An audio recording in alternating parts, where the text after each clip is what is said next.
우리가 이것을 이야기로는 잘 알고 있는데 이 성경 본문 말씀을 구체적으로 아마 공부해 보신 적은 없을 것이라 생각됩니다. 그래서 오늘 이 수요 예배 시간을 통하여서 이 요나서 말씀을 한번 자세히 살펴보는 시간을 가지기를 원합니다. 먼저 이 요나서를 읽기 전에 이 요나서가 의미하는 것이 무엇인가, 요나서가 우리에게 말하는 것이 무엇인가 하는 것을 우리가 먼저 생각해 볼 필요가 있습니다. 일반적으로 이 요나서를 이방인에게 구원이 미치게 하는, 그러니까 이방인에게 전도하는 내용을 담은 성경으로 이해하여서 이 요나서를 하나의 선교적인 내용으로 이해하는 사람들이 있습니다. 그래서 요나가 니느웨에 가서 하나님의 그 심판에 대해서 이야기하고 회개를 촉구하는 것이 이방인 전도의 표본이다 라고 말하는 사람들이 있습니다. 그래서 이 요나서를 선교에 대한 말씀으로 자주 인용하기도 합니다. 하지만 이 요나서가 단순히 이 선교에 대한 내용을 담는다고 하기에는 너무나도 많고 너무나도 심오한 내용을 이 요나서에서 이야기하고 있습니다. 그렇다면 우리가 이 요나서를 읽기 전에 생각해야 할 이 요나서의 의미는 무엇인가 라고 할 때, 이 요나서가 기본적으로 니느웨 백성이 아니라 이스라엘 백성에게 주어진 말씀이며 이스라엘 백성에게 교훈을 주기 위한 것이라는 것을 생각해야 합니다. 하나님이 이 요나에게 행하신 일들과 그리고 니느웨가 이 회개하는 이 모든 것들이 사실 이스라엘에게 요구되는 것들이라는 것입니다. 단순히 교훈을 주기 위한 차원을 넘어서서 요나가 이스라엘을 대표하는 인물로 나타나는 것입니다. 그래서 당시 죄에 빠져서 하나님을 멀리하고 하나님을 배반하는 그 이스라엘 백성들을 향해 하나님께서 외치는 소리로 우리는 받아들일 수 있어야 한다는 것입니다.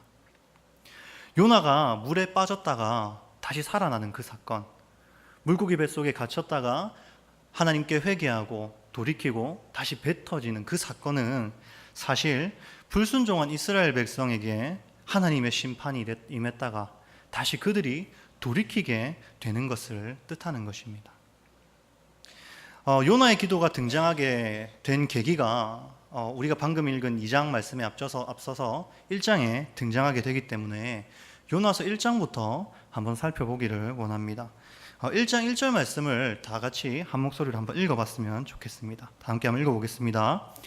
여호와의 말씀이 아미떼의 아들 요나에게 임하니라. 요나는 주전 8세기에 여로보암 왕 시대의 선지자로 보여집니다. 왜냐하면 열왕기하 14장 25절 말씀을 한번 보시면은 여기에서 요나의 이름이 등장하는 것을 볼 수 있습니다. 여로보암 2세 때 활동했던 선지자로 이 요나가 보여집니다. 그래서 이 요나가 했던 예언이, 이 띄어진 말씀을 보시면 요나의 예언이 여로보암 2세 때 성취되었다고 지금 말하고 있는 것입니다. 그리고 그 당시는 여로보암 왕 시대였으며 동시에 이 아수르로부터 지배를 당하는 속국으로서의 위치였다는 것입니다. 그래서 하나님께서 요나에게 저 큰 성읍 니느웨로 가서 나의 말씀을 전해라 라고 했을 때 속국의 입장에서 지배하는 나라에 가서 하나님의 말씀을 전해라 라고 하는 것과 똑같은 의미를 가진다는 것입니다. 그래서 2절 말씀을 계속해서 보시면 2절 말씀을, 성경책 2절 말씀을 한번 봐주시기 바랍니다. 2절 말씀을 보시면 그 하나님의 말씀이 임했는데 이 말씀이 내용이 기록되어 있습니다. 너는 일어나 저 큰 성읍 니느웨로 가서 그것을 향하여 외치라. 그 악독이 내 앞에 상달되었음이니라 라고 하나님께서 말씀하십니다. 여기서 니느웨는 티그리스 강 유역에 있는 아수르의 수도입니다. 이 당시 요나가 있던 팔레스타인에서 한 700km 정도 떨어진 도시입니다. 아수르는 당시에 거대한 제국을 이루고 있었습니다. 그래서 많은 속국을 두고 있었거든요. 그래서 시돈과 블레셋 같은 나라들을 포함해서 수많은 나라들이 아수르의 조공을 바치고 있던 시절이었습니다. 그리고 우리가 요나서를 읽기 시작하면서 중요하게 기억해야 하는 한 가지가 이 이스라엘 백성도 아수르의 속국이었기 때문에 당시 고대 사회에서 지배를 당하는 나라가 그 지배하는 나라의 종교 제도나 신을 섬기는 것이 상례였습니다. 우리가 일제로부터 압제를 당할 때 우리가 천황을 숭배해야 했던 것처럼 당시에도 동일하게 아수르의 종교적 성향을 따라가야만 했던 것입니다. 하지만 요나서에서는 반대로 속국의 신이, 이스라엘이 속국이지 않습니까? 이 속국의 신이 지배하는 나라인 아수르에 가서 심판을 경고하고 회개를 요청하는 모습이 나타나는 것입니다. 니느웨가 하나님을 믿고 이 나중에 회개하는 모습이 등장하는데, 이 회개하는 것은 절대적인 하나님의 주권적인 역사라는 것입니다. 일반적인 정치적인 견해로는 절대로 이런 일이 일어날 수 없다는 것입니다. 그래서 아마 하나님께서 요나에게 니느웨로 가서 하나님의 말씀을 전해라 라고 했을 때 요나에게 크게 두 가지의 생각이 아마 들었을 것입니다. 먼저 첫 번째는, 내가 니느웨로 가서 하나님의 말씀을 전하면 내 신상에 문제가 생길 거야 라고 생각했을 것입니다. 왜냐하면 방금 말씀드렸던 것처럼 이 아수르라는 나라가 이스라엘을 지배하고 있었기 때문에 요나가 이 니느웨에 가서 하나님의 말씀을 전하는 거는요, 우리가 일제강점기 때 우리나라에 토속신이 있다고 치면은 우리의 신을 일본에 가서 전하는 거랑 똑같은 겁니다. 그래서 일본에 가서 너희 죄 짓고 있으니까 회개해야 돼, 회개 안 하면 너네 심판당한다 라고 이야기하는 거랑 똑같은 말이라는 것입니다. 그래서 요나는 하나님의 말씀을 딱 들었을 때 자기의 신변에 틀림없이 문제가 생길 거라고 판단했을 것입니다. 그리고 두 번째로는 우리가 일반적으로 공유할 수 있는 감정인 것처럼 원수의 나라인 이 아수르가 하나님께 회개함으로써 이 심판을 피하는 것이 이 요나는 보기 싫었을 것입니다. 그래서 나중에 3장, 4장까지 쭉 나중에 읽어보시면은 요나가 아수르에 회개하는 모습을 보고 하나님한테 불평불만을 널어놓는 모습을 볼 수 있습니다. 얼마나 그 자신들을 지배하는 그 아수르가 회개하는 것이 보기가 싫었겠습니까? 우리도 너무나도 잘 아는 이 속국으로서의 서름을 요나도 가지고 있었던 것입니다. 그래서 결국 요나는 어떤 선택을 하게 됩니까? 3절 말씀을 보시면 니느웨가 아닌 다시스로 도망하는 선택을 하게 됩니다. 다음 사진 한 번만 해주십시오. 네. 다시스가 어디인가라고 했을 때 앞에 보이는 사진처럼 저기 빨간 점이 있습니다. 중간에 빨간 점이 당시 요나가 있었던 지역입니다. 그런데 하나님께서는 이 노란 선을 보시면, 빨간 선을 보시면 700km 떨어진 니느웨로 말씀을 전하러 가라라고 했는데 요나는 지금 거의 3,500km 떨어진 다시스로 가려고 욥바로 내려갔다는 것입니다. 요나가 지금 이 다시스로 간다는 것, 당시 고대의 시대 때 니느웨가 아니라 배를 타고 3,500km나 떨어진 다시스로 간다는 것은 단순한 피난의 의미가 아닙니다. 다시스로 갔다가 다시 이곳으로 돌아와야지 하는 의미가 아니라는 것입니다. 지금 요나가 다시스로 도망을 가는 것은 하나님께서 주신 이 땅을 버리고 자기에게 주신 선지자적 사명을 버리고 다시스로 아예 가버리겠다는 것을 의미하는 것입니다. 이 시대 때 이 거리를 배 타고 쉽게 왔다 갔다 할 수 있는 거리가 아니라는 것을 우리는 기억할 필요가 있습니다. 그래서 만약에 요나의 말대로, 요나의 생각과 뜻대로 요나가 다시스로 도망을 갔다면 요나는 하나님을 떠나서 다시 돌아오지 않았을 것입니다.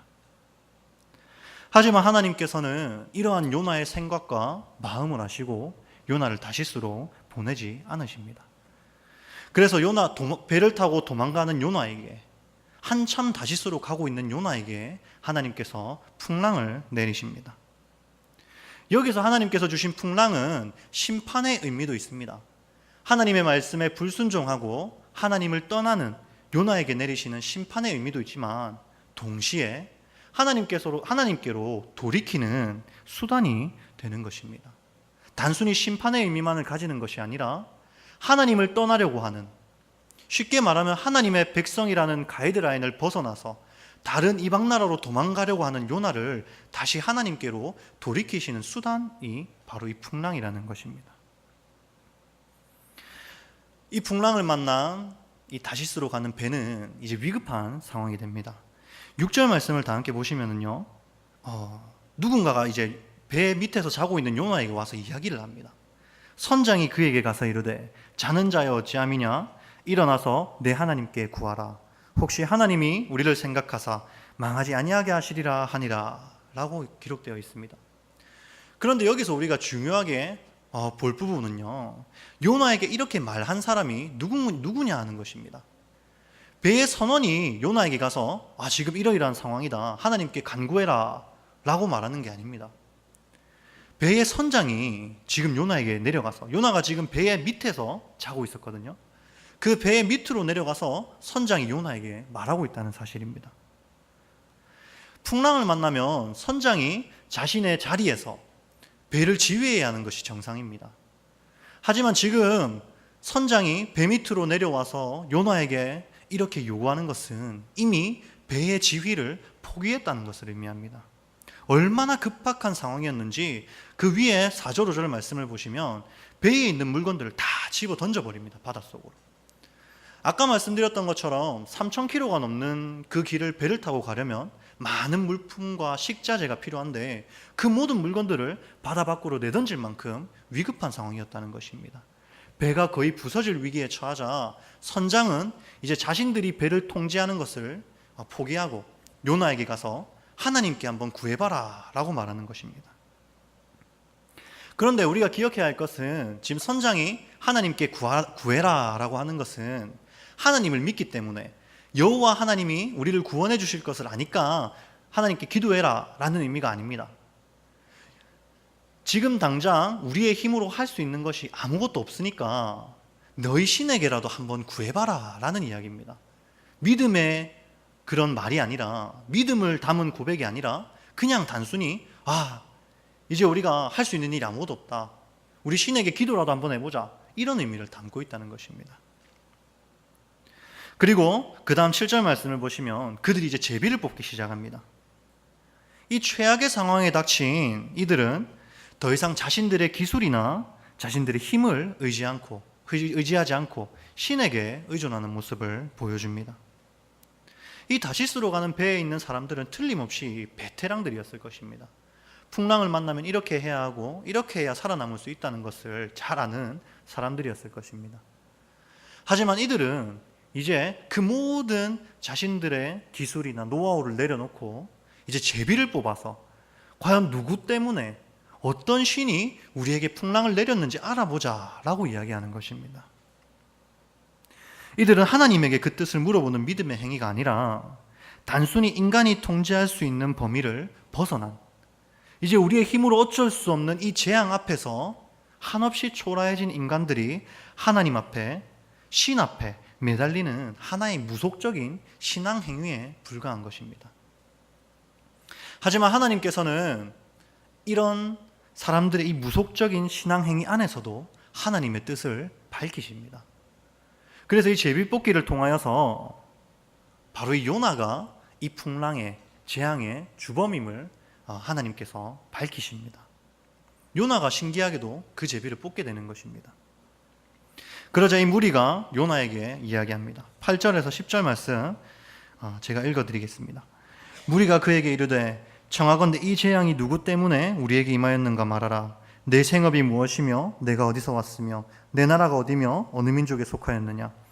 그가 대답하되 나는 히브리 사람이요 바다와 육지를 지으신 하나님 여호와를 경외하는 자로다 하고 자기가 여호와의 얼굴을 피함인 줄을 그들에게 말하였으므로 무리가 알고 심히 두려워하여 이르되 내가 어찌하여 그렇게 행하였느냐 하니라 라고 기록하고 있습니다.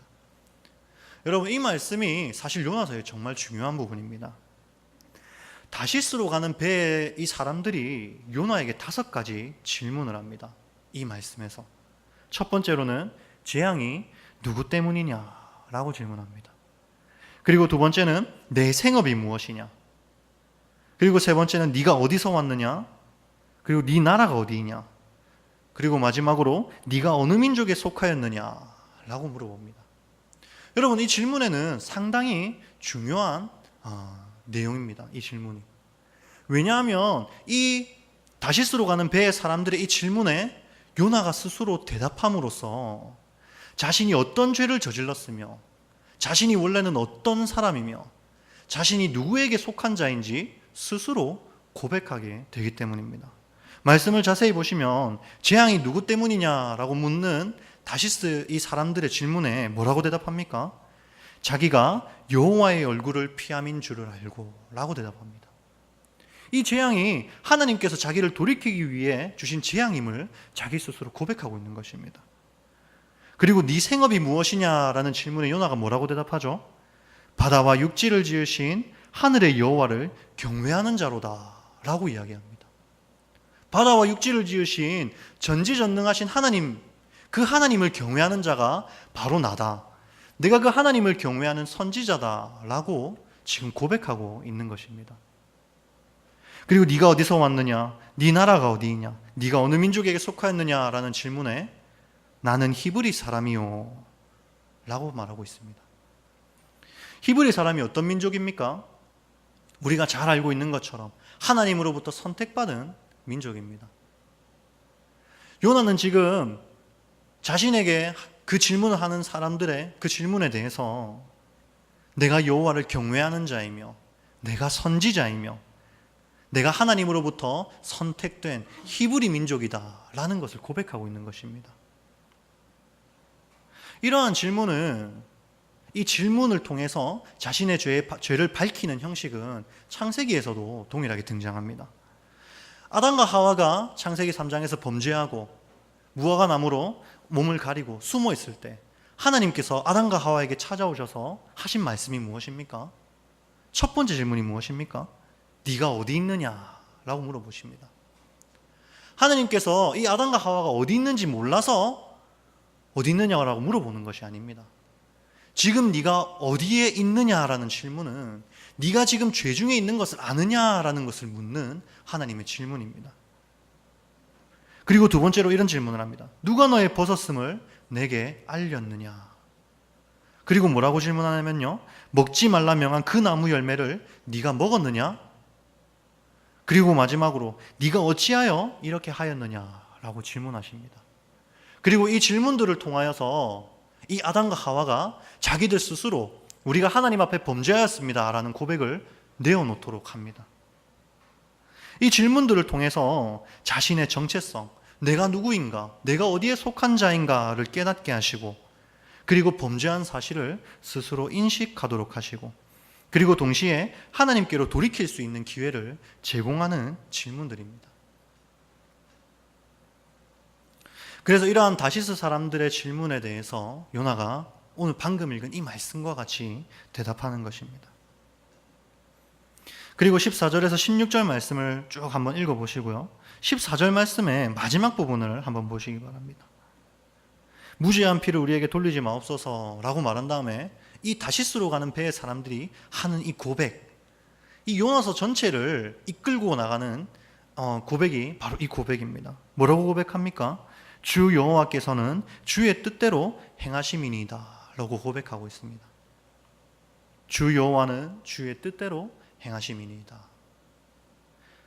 여호와 하나님의 주권적인 사역, 요나의 생각과 요나의 뜻대로 하나님을 벗어나서 다시스로 도망하려고 했지만 하나님께서는 그런 요나를 가만히 내버려 두지 않으시고 하나님께서 주권적으로 요나를 돌이키시고 하나님 안에 거하도록 하시는 이 사역, 이 모든 일들은 요나의 의지와 상관없이, 요나의 생각과 뜻과 상관없이 오직 여호와 하나님의 뜻대로 행해지는 사역이라는 것입니다.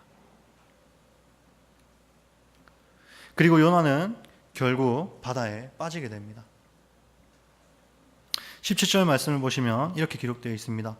여호와께서 이미 물고기를 예비하사 요나를 삼키게 하셨으므로 요나가 밤낮 3일을 물고기 뱃속에 있으니라.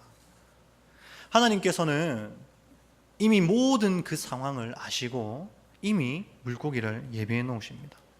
요나가 물에 잠겨 죽지 않도록 물고기로 하여금 요나를 삼키도록 하십니다.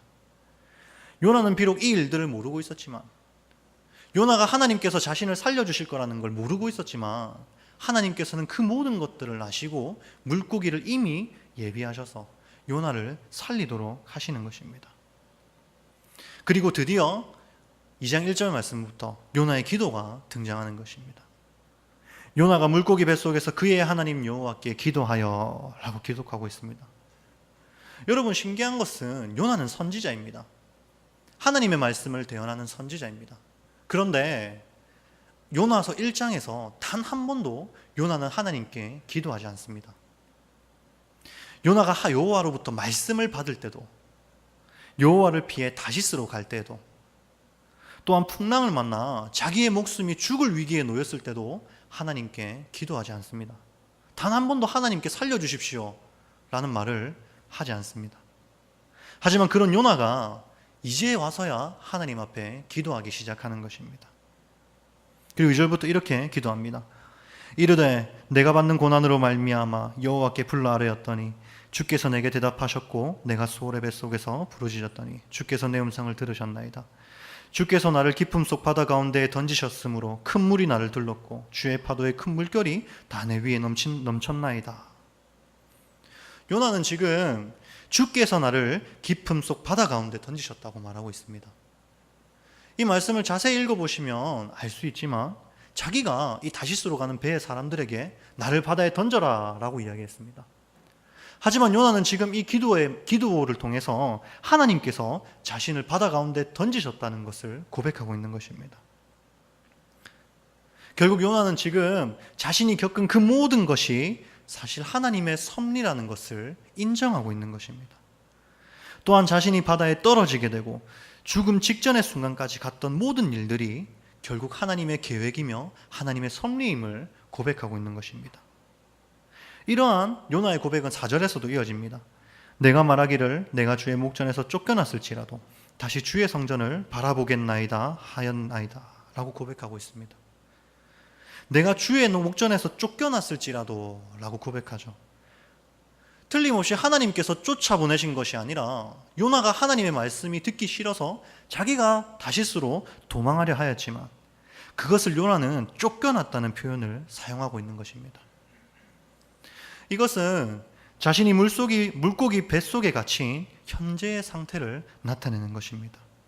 자신의 의지로는 하나님을 떠날 수 없으며 지금 자기가 겪고 있는 이 현재의 상황은 자신의 불순종으로 이 불순종의 범죄로 인해서 하나님으로부터 쫓겨남을 당한 상태임을 나타내고 있는 것입니다. 자기가 다시스로 도망하려고 했지만 사실 이 모든 것이 하나님으로부터 계획된 하나님의 섭리임을 지금 인정하고 있는 것입니다. 그리고 요나는 여기서 그치지 않고 다시 하나님께로 돌이키고자 하는 마음을 고백하죠.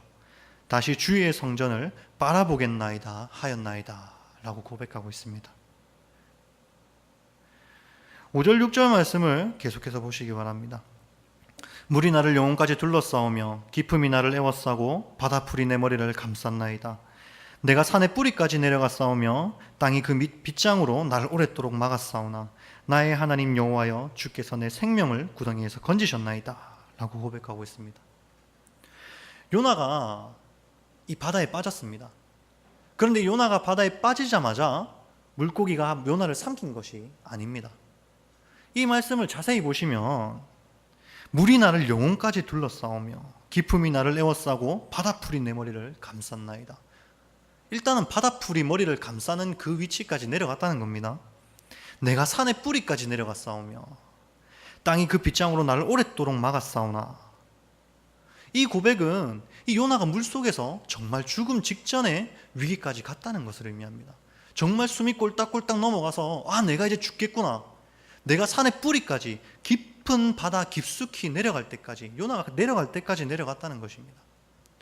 그리고 자기가 죽을랑 말랑할 때, 정말 죽음 직전에 갔을 때 나의 하나님 여호와여 주께서 내 생명을 구덩이에서 건지셨나이다 라고 고백하고 있는 것입니다. 단순히 물에 퐁당 빠지자마자 삼킨 것이 아니라 정말 죽음 직전의 위기까지 갔을 때서야 하나님께서 요나를 살리신 것이라는 것입니다. 계속해서 7절을 보시면 내 영혼이 내 속에서 피곤할 때에 내가 여호와를 생각하였더니 내 기도가 주께 이르렀사오며 주의 성전에 미쳤나이다 라고 말하고 있습니다. 요나는 스올과 같은 물고기 뱃속에 들어와서야 지금 현재에 처한 자신의 상황이 되어서야 여호와를 생각하는 자신의 모습을 발견하게 됩니다. 지금까지 단 한 번도 하나님을 생각하지 않고 자기 뜻대로, 자기 생각대로 나아왔지만 이렇게 물고기 뱃속에 갇혀서야, 죽음 직전의 위기를 경험하고 나서야 이제서야 주 여호와 하나님을 생각하는 자신의 모습을 발견하게 된 것입니다.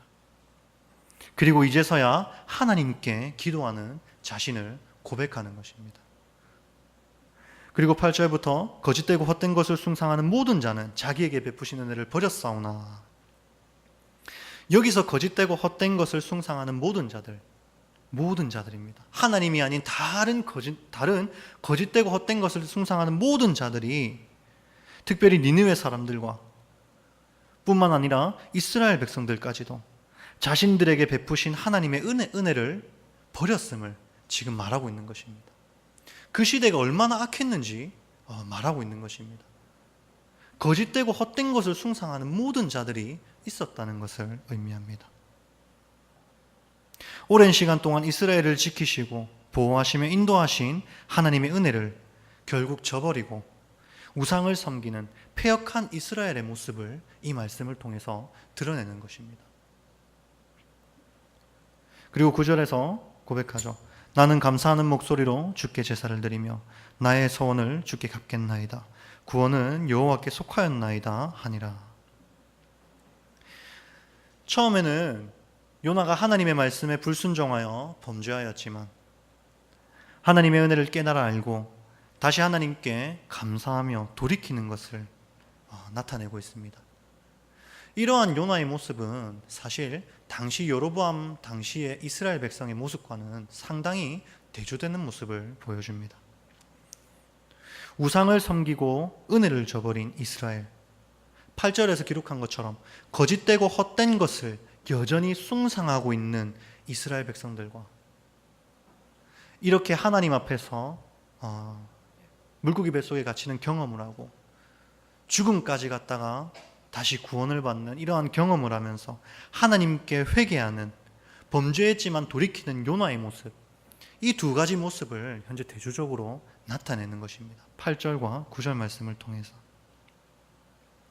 먼저는 요나를 돌이키시는 하나님, 그리고 아수르의 이 니느웨 이방인 백성까지도 돌이키시는 하나님, 그리고 이스라엘이 돌이키기를 원하시는 하나님을 지금 보여주는 것입니다. 이방 민족인 니느웨도, 하나님으로부터 선택받지 못한 이 니느웨도 하나님의 말씀을 듣고 회개하는데, 하물며 하나님의 택한 백성이 하나님께 용서를 구할 때 하나님이 긍휼히 여기지 않겠느냐라는 내용을 담고 있는 것입니다. 하지만 이스라엘 백성들은 결국 어떻게 됩니까? 하나님 앞에 회개하지 않습니다.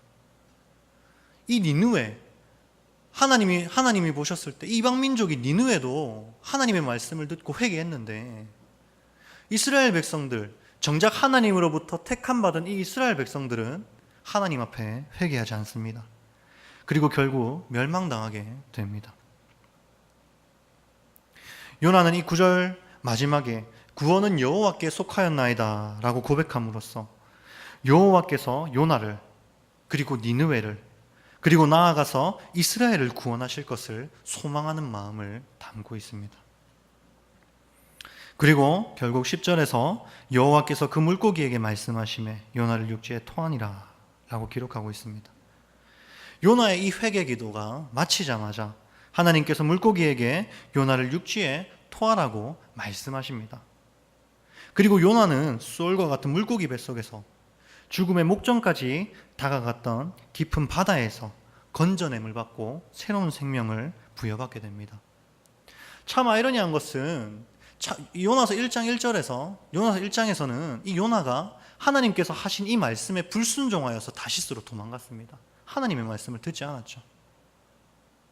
하지만 하나님께서 창조하신 이 물고기는 하나님께서 요나를 육지에 토하라고 말씀하시자마자 육지에다가 토해냅니다. 참 인간은 하나님의 말씀에 순종하지 않는데도, 하나님을 배반하고 하나님을 떠남에도 불구하고 하나님께서 이 물고기에게 요나를 뱉어라, 육지에 뱉어라 라고 말씀하시자 그 말씀 그대로 순종하는 물고기의 모습을 이 마지막 10절에서 우리에게 보여주고 있는 것입니다. 그리고 이 물고기의 순종함으로 요나는 육지에 다시 올라서게 되고 이 새로운 생명을 하나님으로부터 부여받게 되는 것입니다. 말씀을 정리하도록 하겠습니다. 우리가 이 요나서 말씀을 통해서 우리가 기억해야 할 것들이 무엇입니까? 크게 세 가지가 있습니다. 먼저는 우리의 삶에서 하나님의 말씀을 거부하고 하나님을 떠나고자 할 때가 많이 있습니다. 당시 이스라엘 백성들 뿐만 아니라 오늘날을 살아가는 지금 우리도 하나님을 떠나서 하나님의 말씀을 떠나서 다시스로 도망하려고 하는 경우가 많이 있습니다. 하나님의 말씀에 불순종하고 다시스로 도망하는 요나의 모습이 우리의 모습일 때가 너무나도 많이 있죠. 하지만 하나님께서는 그 하나님의 말씀에 불순종하여서 3,500km나 떨어진 다시스로 도망하는 요나를 결국은 다시 돌이키시는 그 하나님의 신실하신 모습을 우리는 볼 수 있습니다. 우리가 하나님의 말씀에 불순종하면 우리는 하나님과 멀어질 수밖에 없습니다. 또한 두 번째로 우리는 끊임없이 하나님을 배반하고 떠나고자 하지만 도망치는 요나에게 풍랑을 만나게 하시고 하나님을 떠나 다시스로 도망하지 못하게 막으시는 하나님의 주권적인 역사를 또한 이 말씀을 통해서 볼 수 있습니다. 다시스로 가는 배의 선원들이 아까 함께 읽었던 말씀처럼 주 여호와께서는 주의 뜻대로 행하심이니이다 라고 고백한 것처럼 하나님께서는 요나의 생각과 요나의 뜻과는 상관없이 오직 그분의 뜻대로 우리를 붙드시고 우리를 보호하시며 우리가 하나님을 벗어나서 다시스로 도망하지 못하게 막으시고 하나님 안에 거하게 하시는 것입니다. 우리는 늘 주님을 배반하지만 하나님께서는 우리를 늘 붙드신다는 사실을 우리는 항상 기억할 수 있어야 합니다. 그리고 마지막으로 다시스로 가는 배에 가는 선원들이 요나에게 했던 그 질문들을 항상 우리 스스로 되뇌어 볼 필요가 있습니다. 5가지 질문을 했었습니다. 재앙이 누구 때문이냐? 네 생업이 무엇이냐? 네가 어디서 왔느냐? 네 나라가 어디이냐? 네가 어느 민족에 속하였느냐? 라는 이 5가지 질문을 합니다. 이 질문에 요나는 스스로 대답하면서 자신이 하나님께 죄를 지었으며 자신이 하나님의 말씀에 불순종하여 다시스로 도망가고 있었으며 자신이 하나님으로부터 택함받은 이스라엘 민족이요 천지를 창조하신 하나님을 섬기는 선지자라는 정체성을 깨달았던 것을 우리는 알 수 있습니다. 동일하게 우리가 삶에서 하나님을 떠났을 때 우리가 하나님의 말씀에 불순종하여서 하나님을 떠났을 때 이것이 우리의 죄 때문이며 우리가 하나님을 벗어날 수 없는 여호와 하나님께 속한 사람이라는 정체성, 우리는 이제 더 이상 죄에 속한 자가 아니라 하나님께 속한 자라는 이 정체성을 우리는 돌아볼 수 있어야 한다는 것입니다. 그리고 우리를 돌이키시는 하나님을 그제서야 생각하고 우리가 하나님을 떠나서 살았음을 그제서야 기억하고 다시 하나님께로 돌이키게 되는 것입니다.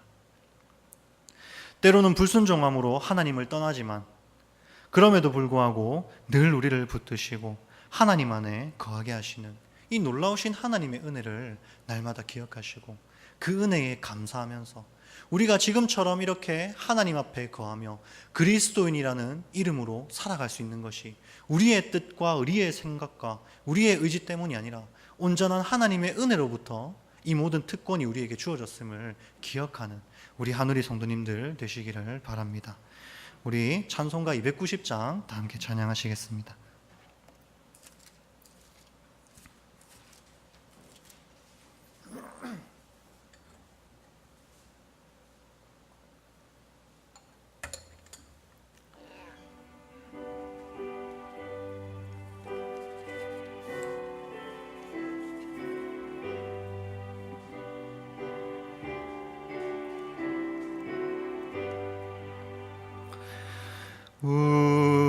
우리는 주